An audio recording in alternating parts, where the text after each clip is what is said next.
Dear friends, welcome to another episode here on Polyglot Nook. Today I want to talk with you about something very special, something that gives English its flavor, its color, and its music. I want to share with you the world of idioms and fixed expressions. These little pieces of language are like treasures, they carry wisdom, humor, and culture inside them. And when you learn to use them, you sound more natural, more confident, and more alive in English. You know, dear friends, idioms are not just words. They are pieces of life.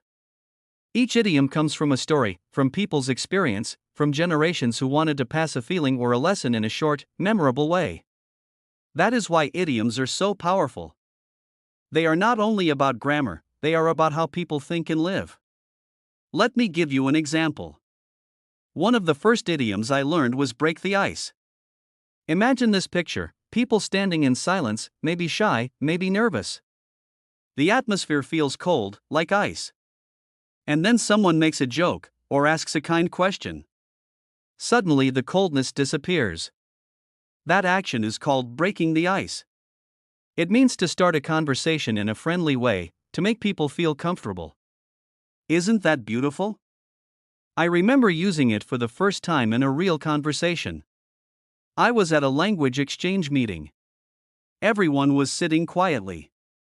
I decided to tell a funny story from my day. People laughed, they relaxed, and we started to talk freely. Later, one of the students told me, "Thank you for breaking the ice." I felt proud, and I realized how idioms can truly live in our speech. Dear friends, I want you to see idioms not as something scary or strange. I want you to see them as keys. Keys that open doors to culture and connection. When you say break the ice or hit the nail on the head, you are not just speaking English, you are showing that you understand the soul of the language. Let us look at some of my favorite idioms, and I will tell you stories and examples for each. This way you will not only understand the meaning, but you will also feel how to use them in real life. One idiom that I love is hit the nail on the head. Imagine building a house. You take a hammer, you aim carefully, and you hit the nail exactly in the center. Perfect.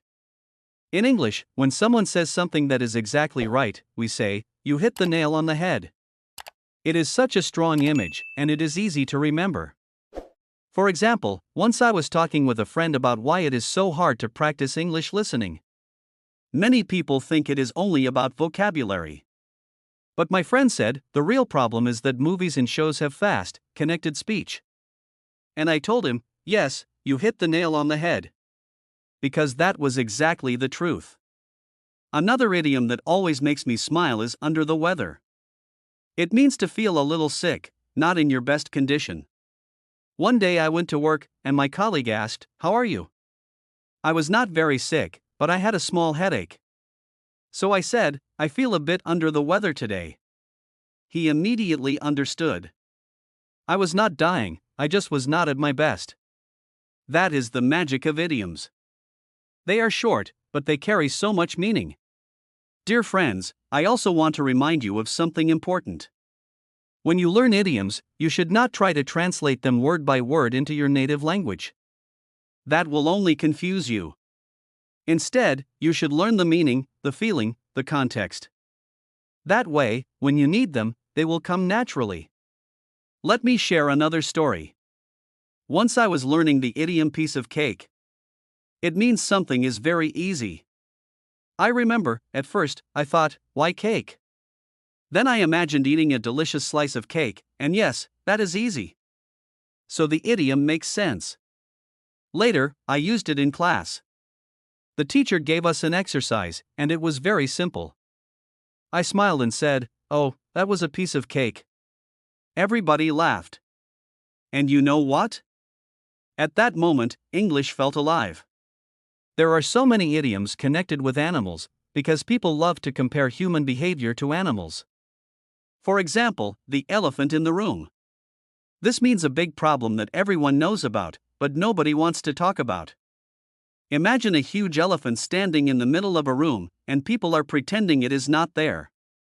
That is the power of this expression. I once used it in a work meeting. Everyone was talking about small details, but the real issue was money. I finally said, "Friends, let's talk about the elephant in the room. And suddenly the meeting became honest. Another animal idiom is let the cat out of the bag. This means to reveal a secret by mistake. I remember a funny moment when my friend planned a surprise party for another friend. But someone in the group accidentally said, "We will meet at your party tomorrow." Oops. They let the cat out of the bag. No more surprise. Dear friends, idioms are also connected with colors. One very common expression is once in a blue moon. This means something happens very rarely. For example, if I say, I eat fast food once in a blue moon, it means I do it only on rare occasions. Not often. I like this one because it has poetry inside. And of course, there is to feel blue, which means to feel sad. One day I was walking alone in the rain, and my friend called me. He asked, "How are you feeling?" I said, "Honestly, I feel a bit blue today." He immediately understood that I was sad, not talking about the color. Now, I want to give you some advice. Do not try to learn 100 idioms at once. That is too much. Instead, choose 5 or 6, learn them deeply, use them in real sentences, in real conversations. The secret is not in the number, but in the practice. Let us talk about idioms with food, because food is everywhere in life. One funny expression is spill the beans. It also means to reveal a secret. Imagine a bag of beans that falls, and suddenly everyone sees them. That is the picture behind the idiom. Another food idiom is bring home the bacon. It means to earn money to support your family. My father used to say proudly, "I work hard to bring home the bacon." Dear friends, idioms make your speech richer. They give you power to express not only facts, but also emotions. They make you sound less like a textbook and more like a living human being. That is why I encourage you, do not be afraid of them. Embrace them. Enjoy them. There is also an idiom, cost an arm and a leg. It means something is very expensive. When I wanted to buy a new computer, I looked at the price and I thought, wow, that costs an arm and a leg. Of course, I did not mean I will really give my arm or leg, but the price felt so high. Another one is to be on cloud 9. This means to be very happy. When I passed an important exam, I felt on cloud 9 for the whole week. My dear friends, idioms are like spices in cooking. Without them, the food is still good, but maybe a little plain. With them, the taste becomes richer, more exciting, unforgettable. Let me tell you about one of my favorite idioms, when pigs fly. This means something will never happen. If I say, he will clean his room when pigs fly, I mean he will never do it. It is a joke, but also a strong way to say impossible. Another one is burn the midnight oil. This means to work late into the night. I often use this when I prepare podcasts for you. Sometimes I burn the midnight oil to make sure the episode is ready. Now, let's pause for a second. I want you to imagine your English without idioms. Clear, but maybe too simple. Now imagine your English with idioms. It becomes colorful, surprising, and powerful. This is what I want for you. Let us look at expressions about time. Better late than never. This means it is better to do something late than not to do it at all. For example, if you finally start learning English at the age of 50, it is still good. Better late than never. Another time idiom is in the nick of time. This means just before it is too late. For example, if you catch the bus just before it leaves, you did it in the nick of time. Dear friends, some idioms are very old, but they are still alive. For example, Rome was not built in a day. This means that important things take time. If you want to become fluent in English, you must remember, Rome was not built in a day. Step by step, with patience, you will succeed. Now, let us look at expressions with hands. To wash your hands of something means to stop being responsible. For example, if someone makes a decision and you say, I wash my hands of it, you mean you will not take part anymore. Another is to have your hands full. This means to be very busy. If you are studying, working, and taking care of your family, you can say, I have my hands full.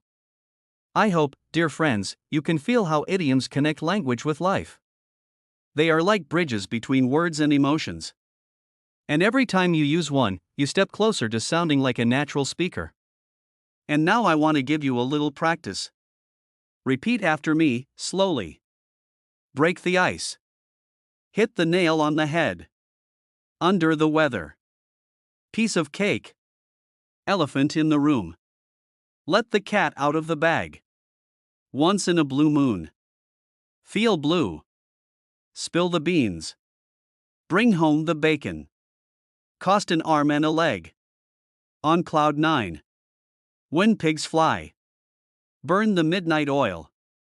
Better late than never. In the nick of time. Rome was not built in a day. Wash your hands of something. Have your hands full. Good job, my friends. Keep these in your memory, and try to use them this week. Let me finish with a final thought. Learning idioms is not only about language.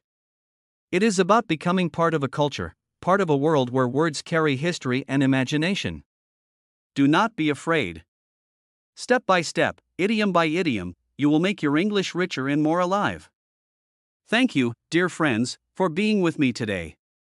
I hope you enjoyed our talk about idioms and expressions.